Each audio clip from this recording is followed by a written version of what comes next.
Gaano seryoso yung impact yung magiging result na?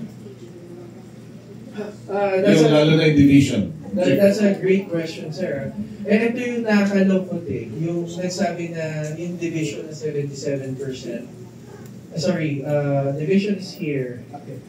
Ito, 73%, almost 3 out of 4 Filipinos. Mahati na naman tayo. Lumalabas na ito sa social media, sir eh. And then in the upcoming days, we'll know more. Papauwiin ba ang presidente? Ano yung sentiment nito? Pero kung titingnan niyo po ang result, let's focus first on the result of our senatorial survey. May epekto po ba ang ICC? Positively, PDP laban candidates? Yes. Negatively, admin candidates only for Francis Tolentino and Senator Amy Marcos. Senator Francis Tolentino and Senator Amy Marcos. But now, yung concern nyo, sir, ano yung epekto po nito? Nagkahati. Dati, sir, we have a survey on impeachment also. In our survey sa impeachment, lumalabas po dito, majority wants the Vice President to face the Senate trial. Porque kahit DDS, gusto nila na Vice President Sara, harapin mo yung Senate, prove your innocence. Ngayon po, sa survey namin, hindi pa namin nilalabas ito, bumaba na ang sumasang-ayon na harapin ni VP Sara ito.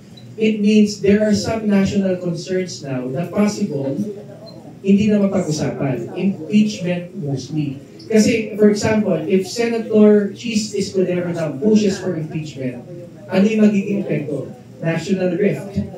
Kaawayan ng mga supporters ni Pangulong Duterte, Senator Chis Escudero. So there's a concern now na some national issues natabunan. Ang dami kong maingay, AKAP, Maharlika. Napag-uusapan na po ba ang Maharlika ngayon? Hindi po. So possible na, dati po, yung same people that in agreement with the arrest of President Duterte, they are also in disagreement naman sa mga Maharlika investment. Tahimik sila kasi dito sila nakafocus. So what's happening now sa Maharlika? Hindi na napapansin saan nag-i-invest ang Maharlika. Pangatlo po, AKAP, ayuda. Napag-uusapan po ba ngayon ang ayuda? AKAP, hindi po. Ito na pa napag-uusapan. Sino po yung dito? Sino po ba yung maingay na against sa ayuda?